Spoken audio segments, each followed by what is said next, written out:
Thank you for joining us and for attending this fifth Friday Urbanism lunch hour. I'm Biljana Savic. I'm one of the Academy of Urbanism's directors and I'll chair this event today. I will introduce the event, introduce the speakers, set a few rules of engagement before we kick off with presentations.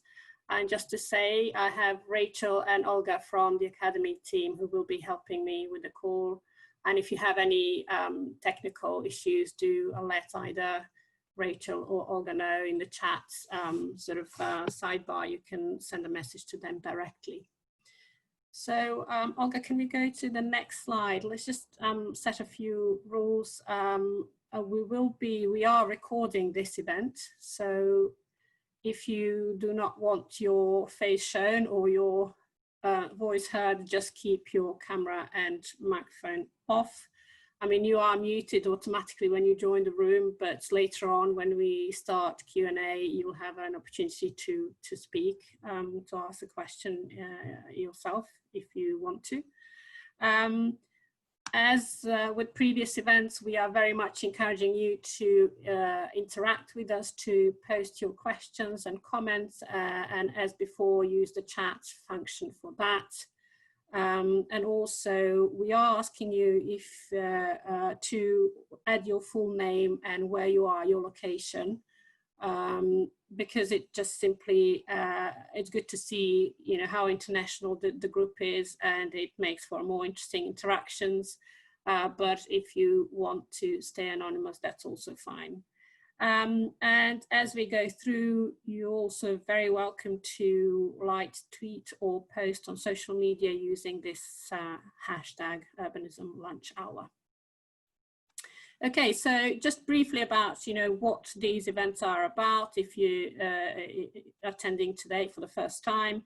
The main point of the event is for the Academy members and other urbanists beyond our membership is to have a chance to talk about your work and any issues that are related to urbanism today that bother you, that you think are important or relevant, that we can all learn from. And we started with the idea of focusing on our members and then realized that actually we want to open it much wider. So now we have people dialing in from all over the planet, basically, and this is really a lovely thing with these online events, that we now are able to engage with people, with urbanists that we haven't met before in our face-to-face events, although we all still recognize how important that face-to-face contact is, and we will resume our events as soon as we can. And just to also mention that our Scottish colleagues, Rachel, who's on the call, are running Tuesday morning coffee hour, and young urbanists are also running very interesting online event, and actually one took place this morning. So have a look on at our website for information about future events. And we are really delighted as to how popular these events are, but do please keep sending us your suggestions, your ideas in terms of speakers and topics for future events. We're now looking at the program for July and August. In terms of the topic for today, COVID-19 streets. We've now been in the lockdown in this country for about 10 weeks, and in many countries around the world much longer than that. And God knows how our lives changed over those 10 weeks. We were staying at home, working from home. We encouraged only to go out for essential stuff and to exercise, to use public transport as little as we can. And, you know, for us urbanists, the question is whether our cities are actually prepared for something like this, for this big shift in how our daily lives are unfolding. In many places like London, we have kind of historic townscape, narrow pavements. We have very, very few dedicated cycleways.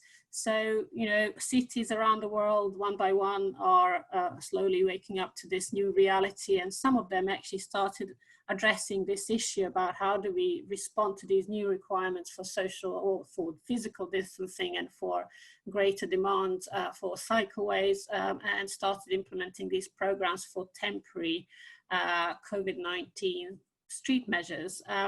And in this session today, we want to hear about such programs in Hackney, in London, and in Auckland, New Zealand. Very different places, very different contexts in terms of where we are with COVID-19 lockdown in the two countries, and differences in how cities are responding to them. And we have two speakers today to tell us about this. We'll have Cllr Jon Burke, and just to check with Rachel and Olga whether John has joined us, because I think he was running late. He was in another meeting, so I hope he's now on the call. Olga, do you know? Anyway, so on the list, it's Rachel. Yeah. Yes, he's here. So John is a cabinet member for energy, waste, transport and public realm at Hackney Council in London. He's also responsible for responding to the climate change emergency, environmental sustainability and strategic and local transport. And it's just worth mentioning that John's professional background is in civil and structural engineering. He was also parliamentary reporter, policy specialist and research manager at the London Assembly. But before John, we'll have a presentation from Ben Van Bruggen, who's the manager of the urban design strategy team at Auckland City Council in New Zealand. Many of you would know Ben because he is from London. He worked here until 2017 when he moved to Auckland. You probably know him as either head of urban design at Savills or as a senior advisor at Commission for Architecture and the Built Environment. That's certainly how I know Ben. We worked together at CABE.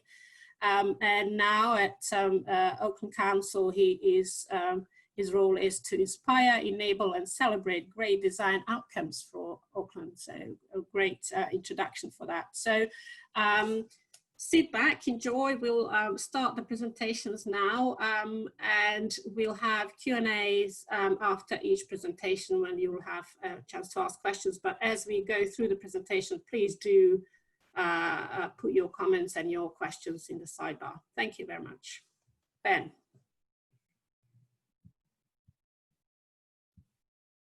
Okay, I'll just do the share screen.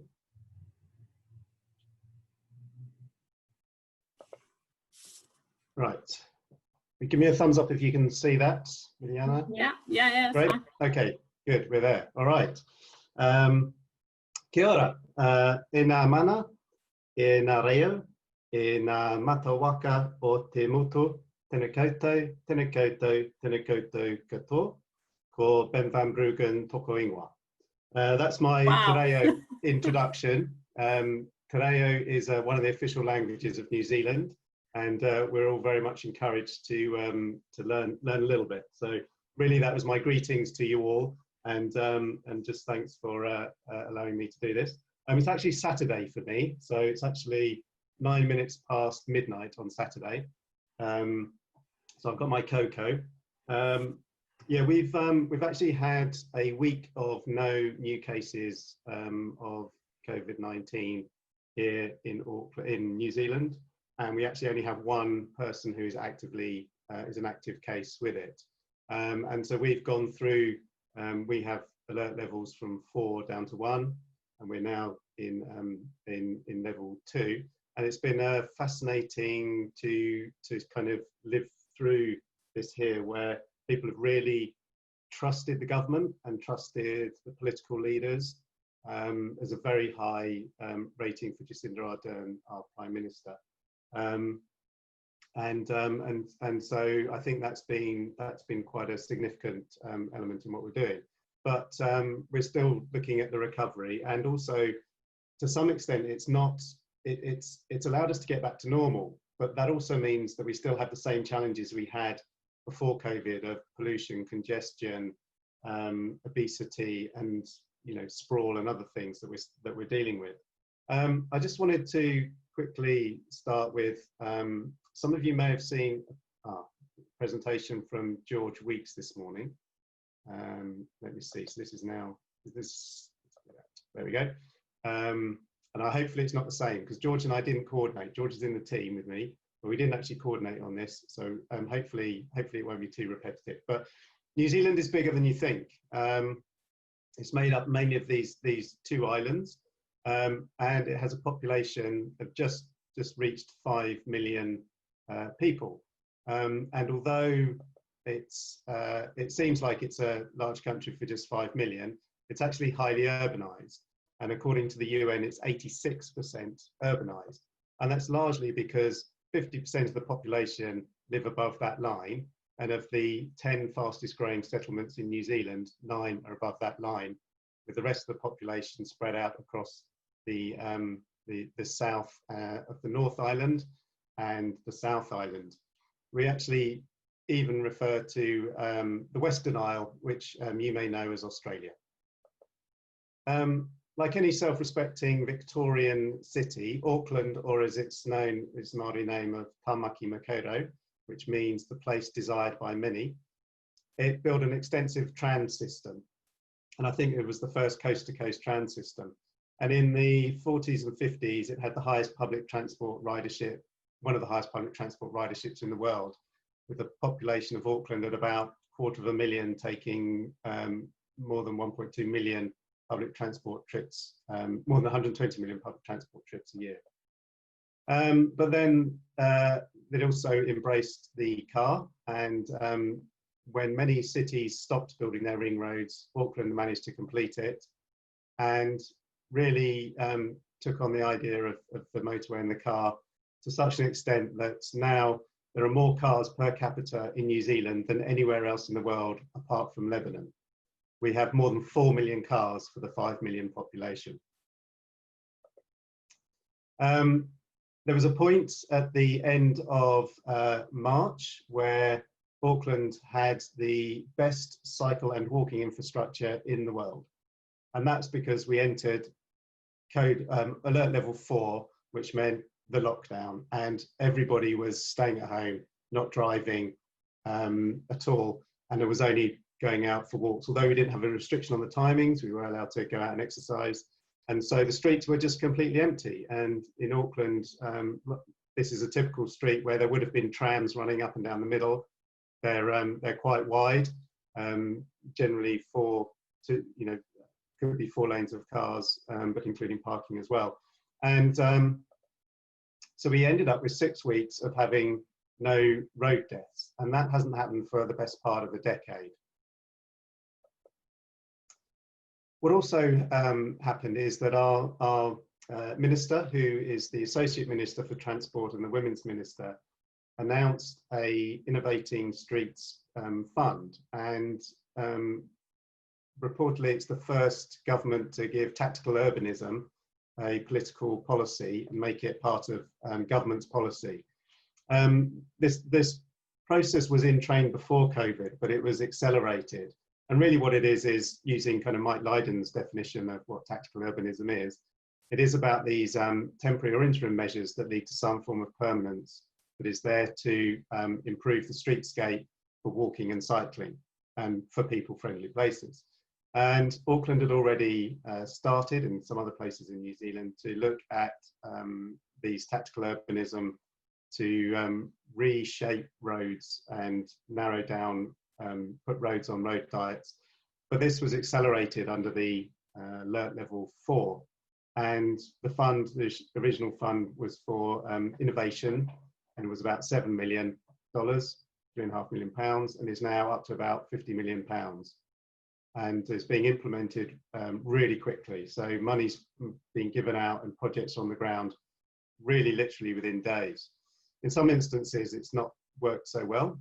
Some instances, people have gone out, put down street cones and shut off lanes, and then they've actually been removed the next day because they didn't actually work very well for a number of different reasons. One is to do with the transport highways engineers, who are very legalistic, and there is very, very much the car is king. Pedestrians are not, cars are not required to give way to pedestrians, for example, if turning into a side street. Pedestrians have to give way to the cars. We're trying to change all that. But a lot of people here sort of got onto Twitter and were understanding and welcoming of the idea that actually streets could be something different. And it really did catch on. It did kind of understand what was going on. I think Mike Lydon has collected all of the different cities that are doing things, and it's worth looking at Mike's Twitter feed and then onto his website to see just how many cities are embracing putting in temporary bike lanes, pop-up bike lanes and other things. One of the outcomes was that actually the Kiwis became fitter. So whilst they weren't allowed out or doing much, they actually just simply by not being in the car for most of the day, people were exercising more at home, getting out and being more active. And it's actually recorded as being a health benefit, as it were. And so when it came to the lockdown, very quickly we needed to create space for walking and cycling. We do have narrow pavements, and so the traffic cones came out. We used legislation for special events that would normally use for closing streets or closing parts of streets to put out the cones. And although these sometimes were just for 24 hours, we had to kind of keep renewing it. And then some more flexi sticks and other things coming in. But some were fairly random and kind of emergency measures. The cones got moved around, people shifted them about, cars were driving over them. It wasn't altogether successful. And although we managed to produce about 17 kilometres of cycleways within a few days, actually a lot of those were just there for the emergency measures and they've been taken out again. So we've actually decreased that by about another third, and we're still monitoring those. Unfortunately, a lot of it didn't get monitored and we didn't collect the evidence. We were able to introduce some temporary speed restrictions and to put in sort of temporary parking, but generally this was sort of the scene in many of our town centres. It was about just putting out the cones and reducing some of the 4-lane of traffic plus parking to narrow that down. Some instances it worked, in other areas it was just simply really, really confusing. In the city centre itself, we had a bit more of a permanence to the solution that was coming in, and really we started in the city centre. So we managed to reduce down the 4 lanes of traffic, and including delivering on the bus lane. And we very quickly built out the bus stops so that they could be within that centre lane. The cones came out again, creating the footpaths, but we also widened the areas for crossings and then started to introduce the flexi sticks and some pickup areas. The benefit of the city centre, and I think one of the key lessons for us, is that we had a plan in place, which wasn't for COVID, but was for making the city centre, and particularly the Queen Street Valley. So Queen Street is the main kind of Oxford Street, if you like, of Auckland. It runs from waterfront all the way through the city, and it's our main transit mall as well. And at the moment you can drive, and many people do, from one side of the city to the other, but we have this huge motorway infrastructure, and under a plan that George came up with, or was partly coming up with the team, is called Access for Everyone, and that's that you would use the ring road motorway to come into the city centre. You wouldn't go through, you would turn around and come back out again. You'd utilise the car parks and the spaces. So we already had this plan in place, and it was already actually very recently adopted. So we were able to move quite quickly to an initial stage of implementation.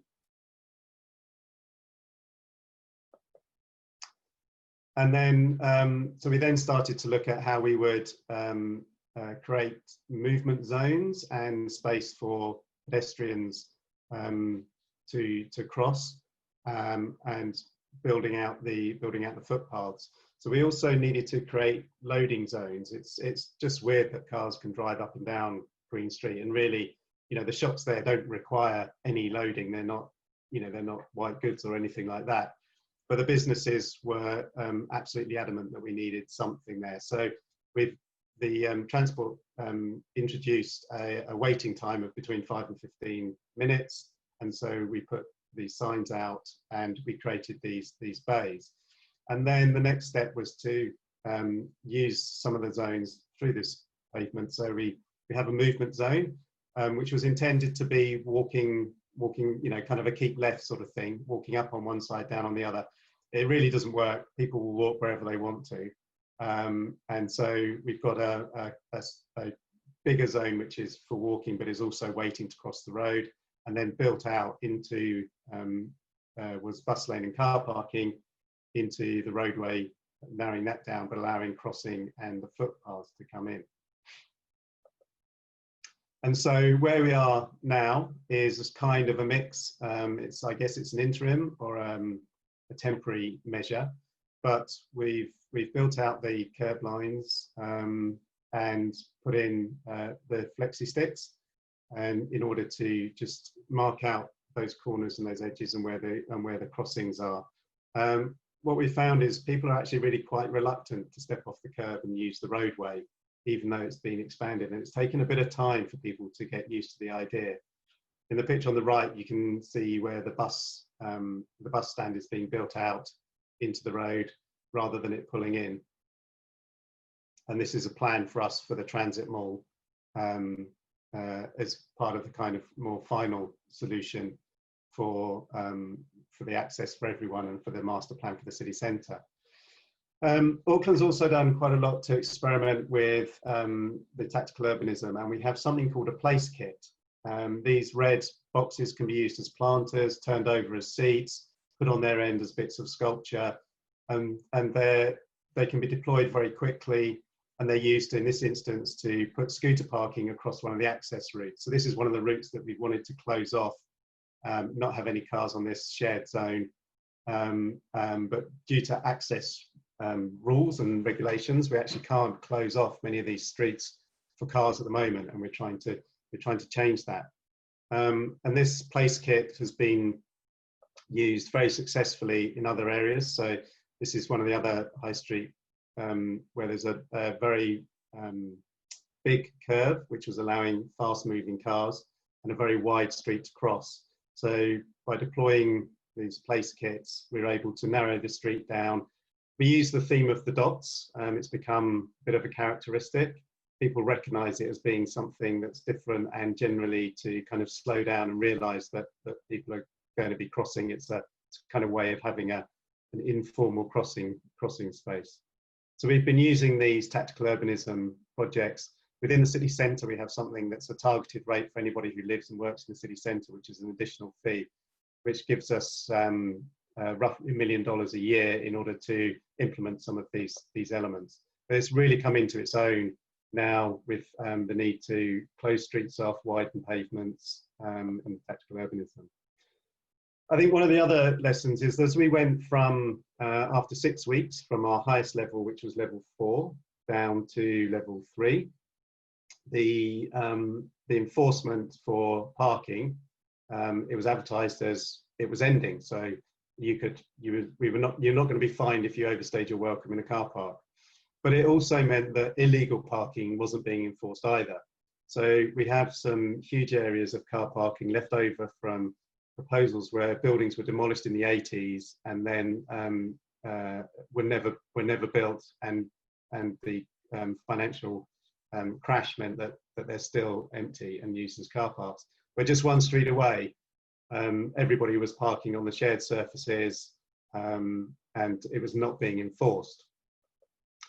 So all of the car parking in the image on the left is actually illegal. You're not allowed to park there at all. But as it wasn't being enforced, the cars just flooded back in. And then once the enforcement came back in, which was the day after, on the right-hand side, we're able to remove the cars again. So there's an important role for enforcement as well here. Ben, a couple of minutes. Yep, sure. Yeah. What we also noticed in the lockdown, of course, is that the air became a lot cleaner and a lot clearer. As soon as we went into level 3, the levels of pollution went back to the levels that they were before and have now increased. Some of the lasting changes that we've got now is our bus signs have an occupancy level. So you can see the bus, how crowded it is. So all of the our single-decker buses now just have 15 passengers with the spacing for the seats. So we now have an app, and also the signs at the street show the occupancy And we're trying to signal to people as they're coming along the motorway not to head through Queen Street, which is the main city street. And we've also finally got some signs up for 10 kilometres an hour for our shared surfaces. Before this, that shared surface, you could drive at 50 kilometres an hour, roughly 50 kilometres an hour, yeah, roughly 30 miles an hour through the shared street. It was just crazy. So we've been able to introduce some of that legislation. Just one of the ones that we've also had is, this is High Street, which is a sort of a more boutique, finer grained shopping street, but one really important street. And we've known that this street has been difficult, and it's generally clogged up. There's only 40 car parking spaces. It's generally clogged. The pavements are narrow. We'd already put in place a way of extending the pavement with this kind of off-the-shelf kit that you put together. And this actually went in, you can see it on the right-hand side, 65 metres of it went in over the course of 3 nights. There's no digging, there's no disruption to the shops. You can put it in. The planters came in. The planters are from a motorway construction that we then repurposed as planters, and we put in all edible plants in there. And it's been hugely successful. We had quite a long process of consultation, so this wasn't a COVID response, but it works really, really well, the COVID response. And it was 97% supported in public consultation. Shopkeepers were delighted, trade has gone up, and it's become a really successful element. So what we've kind of learned is that doing things fast and cheap and learn from them, that making some plans is good, so there's a context for the council to make decisions against or decisions with. And even if they're not perfect, it's a good idea to get them there. We've been seeking interim measures, not just temporary. So where things have gone in temporary, they've often not been well thought out and they've come out again. Whereas an interim measure means we can monitor it and refine it. And so it's for a longer term purpose. We used as much clever ways of doing procurement so we could get artists involved in a lot of this work. But we have found that lasting change is a lot harder.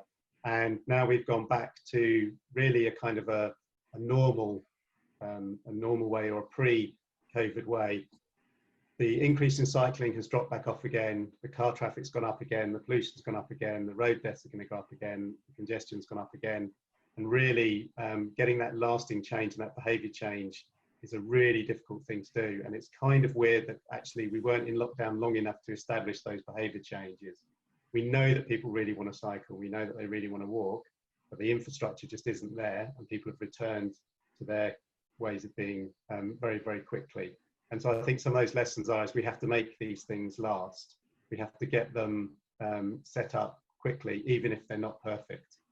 And so, yeah, that's just the quick run through. Ngā mihi. Thank you, Ben. It's really amazing the range of measures that you had, and actually how well prepared you were, given that tactical urbanism was kind of one of the key sort of work streams for the council, even before, much before the lockdown. I remember seeing the dots years ago. Yeah. And they are quite sort of memorable and a nice way of actually freshening up some of the public spaces. But I think I was just watching some the comments. I mean, the main question is about how do we turn this into a permanent sort of change in our cities? And as you said, this is proving to be much more difficult than we hoped at some point. And you're much ahead other cities in terms of coming out of the lockdown. I guess the question is, you know, if you were to do it again, how would you do it differently to actually be prepared better for this kind of coming out of the lockdown phase and actually moving into more permanent changes? Is that something that you can kind of add to that in response to that? And if you were to look at permanent measures, how would you prioritize them? Where would you start? Yeah, that's a good question. I think all the rise in cycling was along our leisure routes, and we don't measure the cyclists on our leisure routes and things. So we only measure them as commuters. So I think one of the things that we should have done was collect more evidence around the people who are not just doing the cycle to the office, but are doing cycling to shops, to schools, to other things, to other places, and having some ability to have the data so that we could say, actually, we've seen some dramatic rises in some of the areas. So some of the counts where we've got really good, well-designed off-road cycle paths, we've had, you know, 260% increase, 500% increase in the use of cycling, but we've seen a drop on all of those commuter routes. So most of the stats will say cycling fell off as well as the car driving fell off during the COVID level, but we didn't have a measure of it because we weren't counting them. So I think getting that evidence would be an important thing that we would have done previously. I think generally having the plan in was good because it did allow us to prioritise, and so we could prioritise Queen Street as being a way of implementing this kind of longer term plan. But in some other areas, it really didn't work, and the shopkeepers were, you know, businesses are still, my customers park outside my shop. We know that's not true. We know that less than 14%. We always get that. Yes. You know, we always get that. So you know, and so they went out and they moved the cones off and, you know, put them on the pavement and all those kind of things. So yeah, I think we would probably have had our plans a little bit more advanced for the access for everyone in the city centre. But I'm glad that we did have that. And actually, the team all worked incredibly hard to kind of bring these things forward, and we just went and did it. We got people out overnight to do those kind of things. So I think there's quite a lot of lessons to be learned. We've now in a real difficult funding situation. So nearly all of the progress on cycleways is going to come to a grinding halt. Getting people back on PT is going to be difficult. And a lot of people saying they want to continue to work from home. So we've got some pretty big challenges. Yeah, I'm really sorry to hear about the funding cuts to the council and the threat to the design team in particular. Yeah, we're unusual in that we only get 45% of our incomes comes from rates. As a council, we own the port and 30% of the airport, and no income from them means that we're really struggling. Yeah. So yeah. So actually keeping the momentum with all of this work is going to be even more challenging. Yeah. On top of the change of behaviour. I just wanted to pick up one question by Peter Mansbridge, and this is about the use of bus lanes. Peter, do you want to ask the question yourself? Unmute yourself and ask the question. And you're mentioning both Auckland and Cambridge bus lanes and how they're used. Hello, can you hear me? Yes, yeah. Yep. I thought that obviously there's often much talk about pedestrians and cycling, and that's all well and good, but buses are really complementary to that, and obviously if you're commuting a fairly long distance, they may be in combination, walking to the bus stop and then catching the bus. And it just struck me that you know, in this sort of obvious desire to widen pavements to account for the fact there's increased pedestrians and also to allow for social distancing, that it'd be regrettable if the bus priority where that exists was actually reduced in the future. That was my point. Ben, do you want to add anything? Yeah, I mean, we've got quite a task in figuring out how we get people back on public transport. So it fell off by 90%. That has affected our income as well. What we did do is we built out the bus stops into the bus lane and then moved the bus lane into the general traffic. So rather than cars being able to go past the buses now determine the speed through much of the main Queen Street area. But that will eventually have a light rail system in it, we hope. And so we actually it's a process of there's no need for anybody to drive along Queen Street. No need at all. There's almost no accesses, and you only do it because it's a habit. So we have actually been able to start to shift people away from those kind of things. I think the occupancy indicator, and you can get it on an app as well, has really given people a lot of confidence because they can see the number of buses there are, they can see how full they are and whether they need to wait for them or not. And it's also given the bus drivers some confidence. So, you know, the bus frequency and reliability has gone up dramatically because there's fewer people around either getting on the bus or in the cars getting in the way. But yeah, it's going to be a difficult challenge, I think. Thank you, Ben. I think we have to move on because it's already 1:35. So let's give Jon time to talk about the experience from Hackney. Jon, over to you. Hello, can you hear me? Yes, yeah. Excellent. Okay, and there we were thinking it was me that was going to overrun and not Ben. So very good. Thank you, Ben. Very interesting listening to those challenges.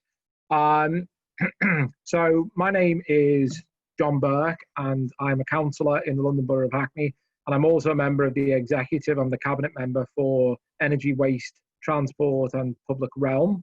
I've been engaging in some kind of rapid response work to the kind of primary impacts of coronavirus and the need to improve social distancing as a result of that, and to some of the kind of cascading effects of that, including the very significant decline in driver compliance with the rules of the road at this time.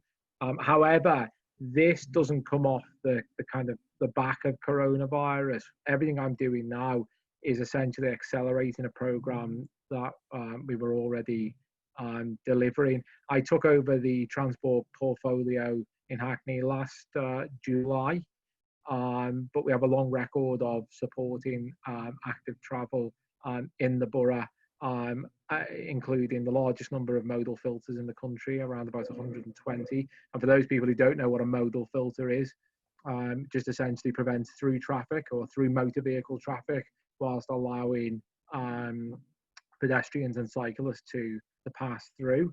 We have the largest amount of cycle storage in London, and the largest amount of permanent school streets, which we pioneered. And school streets, again, for those people who are uninitiated, are where we put in place traffic orders that prevent, within a kind of defined geographical area, the pick up and drop off of people, but essentially school children outside schools, kind of 45 minutes either side of pick up and drop off times, which is a significant catalyst for quality improvements around schools, and an increase in active travel amongst pupils and parents.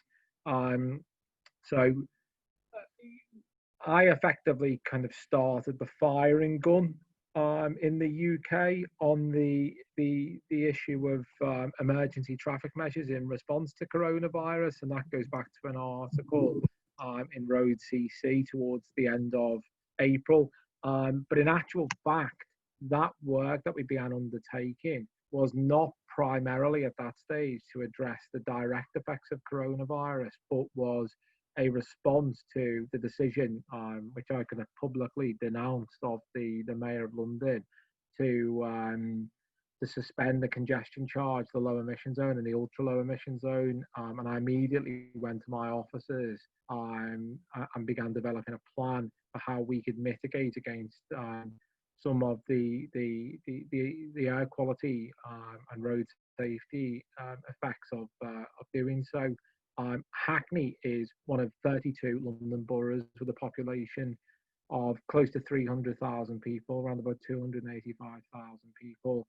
But obviously we're part of a much larger city of 9 million or so, and it's kind of Europe's only megalopolis. So we have some degree of control over our local road transport network, but around 45% of the traffic in our borough is just passing through at any one time. So the potential impacts, I'm glad to say that the congestion charge has now been re-implemented, but the potential impacts at that stage in late March of these measures was deeply concerning, and that's what kind of precipitated this work to begin with.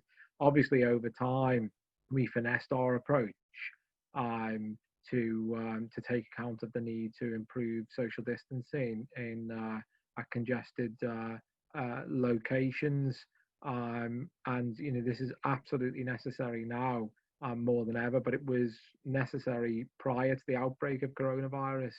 Hackney has very low rates of car ownership, and about 70% of households don't own a car at all. Yet there are still large numbers of vehicles on our roads, as I know, because a significant proportion of them are passing through the borough. And despite such low levels of car ownership, we have the 6th worst premature death rate from air pollution in the country of 418 local authorities. So very significant problems associated primarily with motor vehicle emissions in Hackney. And John, sorry to interrupt you. People are asking whether you can adjust your camera so they can see your face. We discussed this yesterday. That's better, but it will fall back. I'll hold it. Is that better?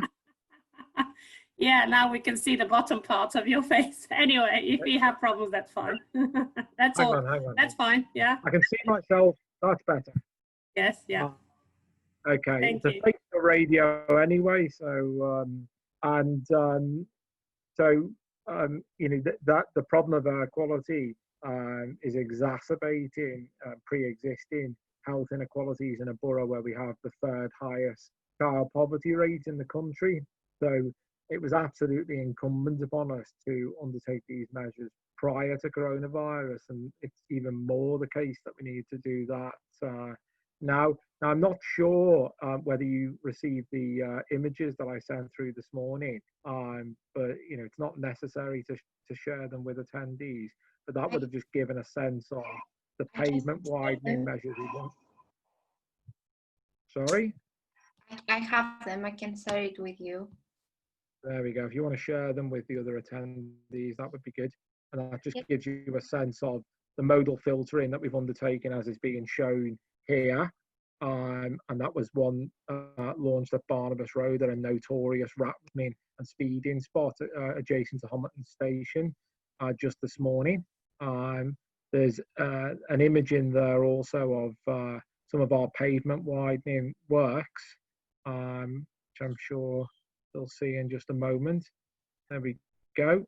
And that's one of 7 locations at which that's being undertaken in the borough, and will continue to grow those sites as and when we receive intelligence back from the public about areas where it's particularly difficult to maintain social distancing.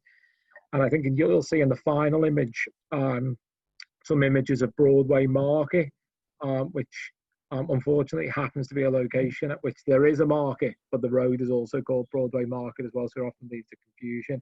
And this is a particularly congested space at which we've blocked through traffic, and you can see some of the families and the other cyclists who are beginning to enjoy this space without fear of being harmed by motor vehicles. So following kind of the announcement that Hackney was undertaking these measures, it was interesting to see subsequent to that a huge proliferation in other local authorities making similar announcements, and that's because the motive force of progressive change in local government is the spirit of envy, and it was good to see people start to kind of replicate something and in many ways go further, which was hugely exciting. And we've seen some fantastic plans from other London boroughs such as Lewisham, Waltham Forest, and Lambeth in particular. In terms of the kind of chronology of events, one side kind of began the process internally of developing a series of proposals to limit motor vehicle movements in the borough. I think that's where some of the problems I encountered with kind of officer resistance began to occur, and that's why this has perhaps taken longer than I otherwise would have done, because this is a huge change for officers as well. If you're used to working with transport engineers who basically see their role as facilitating the movement of motor vehicles, and you're telling them that you're completely reimagining the roads in the borough in which they live, I think that requires a period of readjustment, and and there were some kind of difficult moments. In order to kind of unlock that, I wrote to the Transport Secretary alongside the Mayor of Hackney seeking clarification about the powers that we could use in the borough. And whilst I'm sure it did not directly precipitate the response of the government, it was interesting that shortly afterwards the government made an announcement on what it saw as optimal practice from local authorities at this time.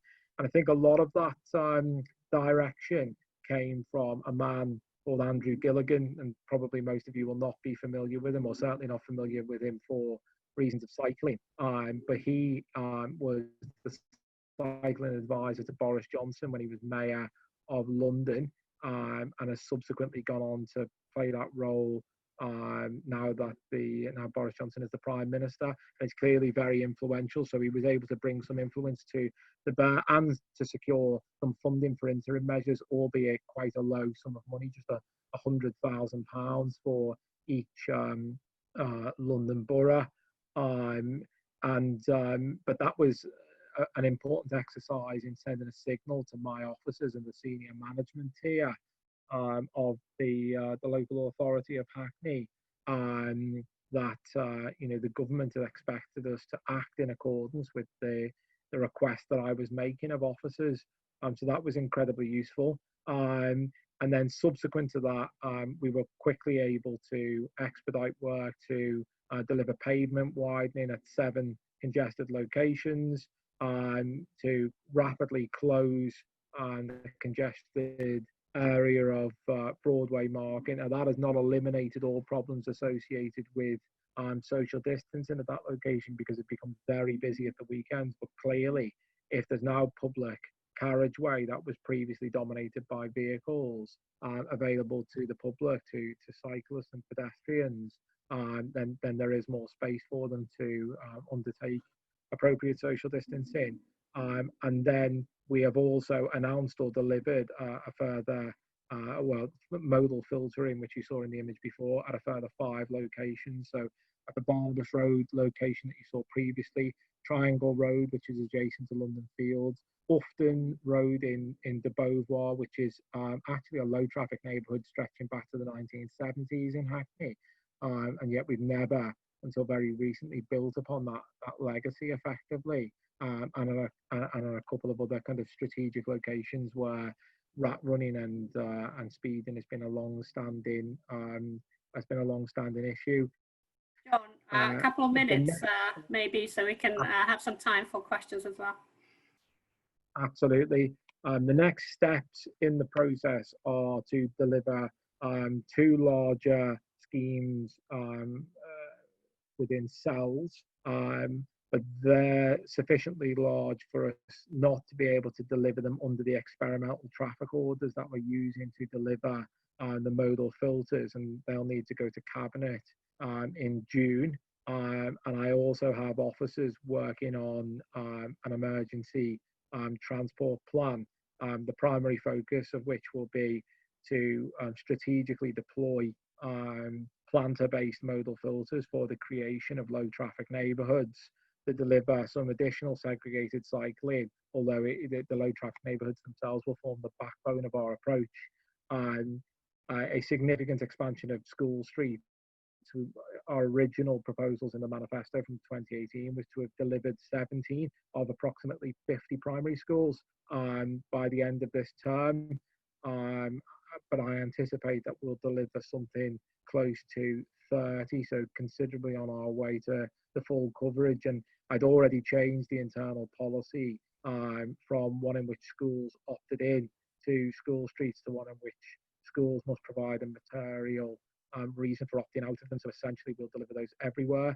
And an expansion of kind of group cycle training to accommodate the significant increase in novice cyclists who are taking to the roads in order to avoid public transport, which they've been advised by the government and the Mayor of London to avoid wherever possible. So that's essentially where we are at this point. So you're basically kind of merging this into your into the program that you wanted to develop in any case, regardless of COVID, in a way. I mean, I think my question is, you know, what is the risk of people's behavior sliding back to where it was, and actually all of us kind of reverting to the situation that we had before the COVID? Well, I'm a structuralist, so I'm a great believer in, you know, putting the right structures in place and, you know, allowing society to look after itself after that.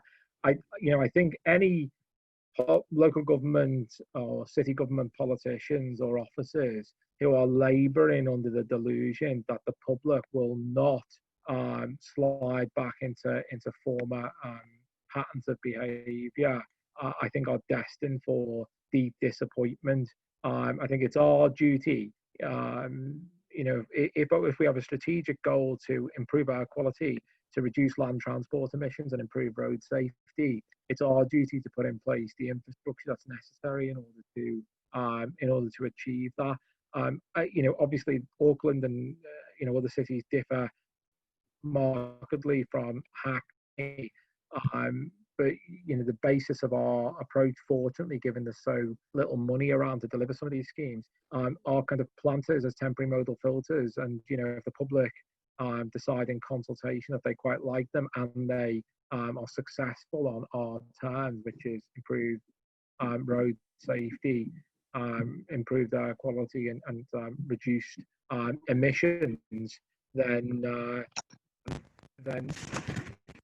there's a process for experimental traffic orders to deliver them on a more permanent basis. We can't hear you that well now.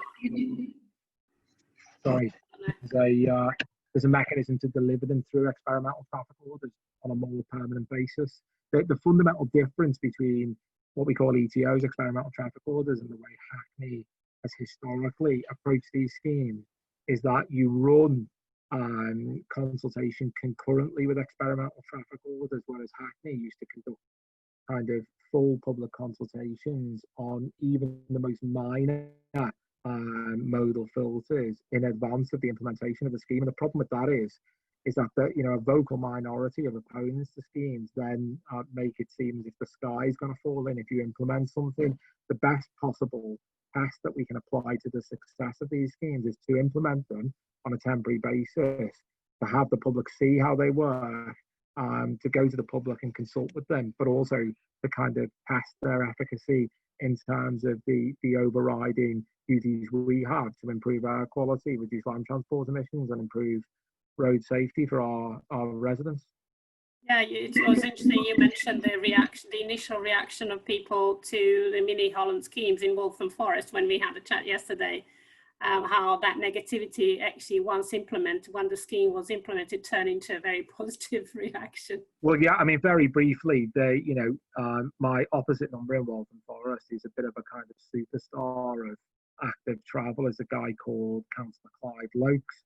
And when he delivered Mini Holland, which was actually funded under Boris Johnson's mayoralty in Waltham Forest, you know, thousands of people turned up on the day it was launched, and they brought a full-sized coffin with Walthamstow written on the top of it.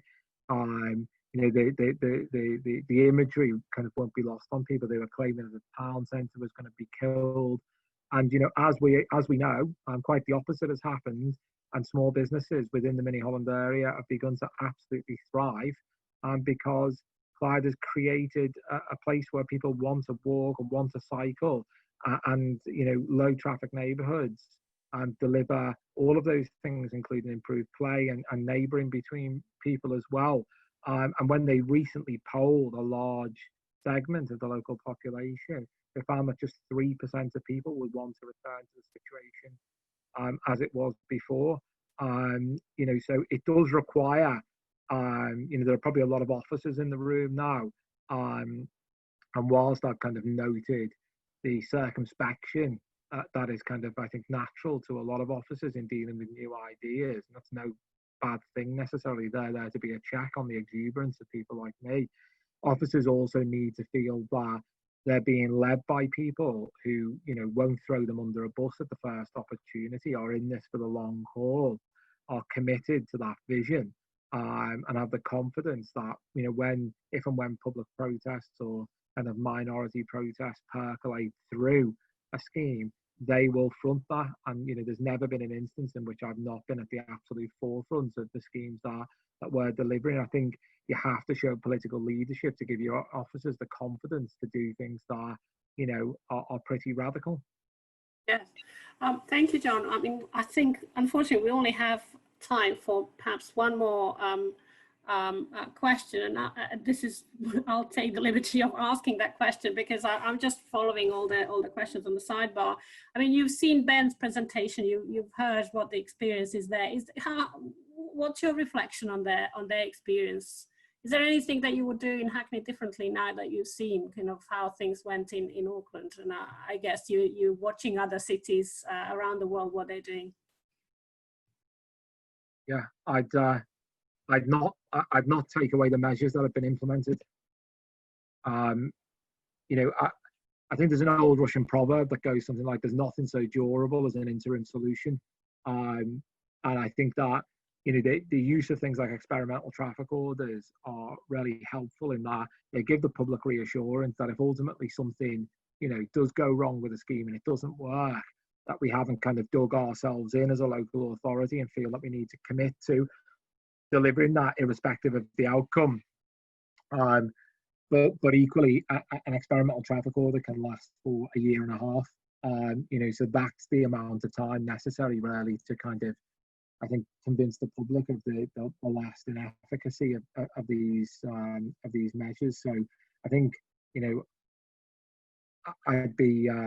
I'd be kind of defining temporary, or we are defining temporary, perhaps a little bit differently than Auckland. But it's hard. Cities are very different, and the powers cities have to act are very different, and it's hard to compare kind of apples with apples. Really, I suppose the one difference perhaps between the way we're articulating the work we're undertaking in Hackney and perhaps Auckland is, we don't recognise a distinction between there being no new cases of coronavirus in Hackney and the crisis being over, because actually, the secondary effects of the crisis, when ridership on public transport has fallen by 85–90%, and the potential for significant deterioration in air quality and road safety arising from that, is much more of a concern for us in the medium to long term than coronavirus is. Now, air quality in London is leading to the premature deaths of 10,000 Londoners a year. It's killing 40,000 people in the UK, and I was very quick to say early in this process that what we're not going to do as a council is kind of sacrifice at the altar of our immediate response to coronavirus the long-term public health of the people of our borough. So I think I suppose my only difference would be I'd have emphasised that just because the crisis is over, it doesn't mean the crisis is over. Thank you, John.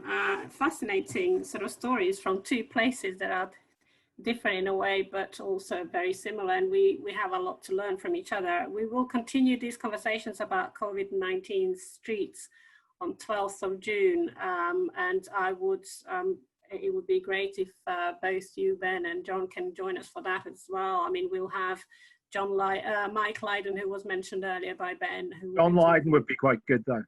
I mean, I don't know what John Lydon's views are, but he could sing for us.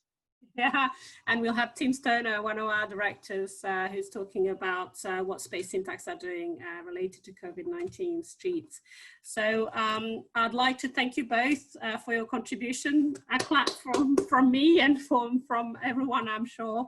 And I just wanted to ask, before we close, to ask Olga to show a few slides about what's coming, what kind of events we have planned for the next few weeks. Olga, can you do that? Hello, can you hear me? Yes, yeah. Okay, just give me a second. Oh, it doesn't really work. Okay, I'll have to. You can just tell us. Yes, we have our next urbanism lunch hour next Friday, same hour on the 5th of June.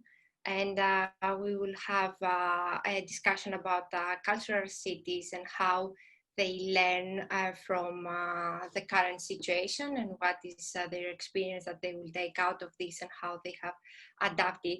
We will have Leah Gilardi, that she will be one of our speakers.